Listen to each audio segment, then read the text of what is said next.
You ask Tiger to solve. This deals with linear equations with one unknown. The final result is x equals 13. Let's solve it step by step. Group all x terms on the left side of the equation. Subtract x from both sides. Group like terms. Simplify the arithmetic. Group like terms.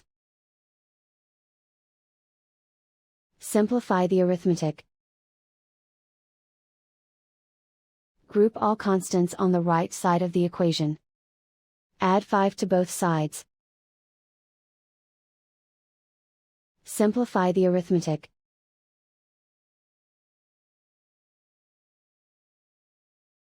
And so the final result is x equals 13.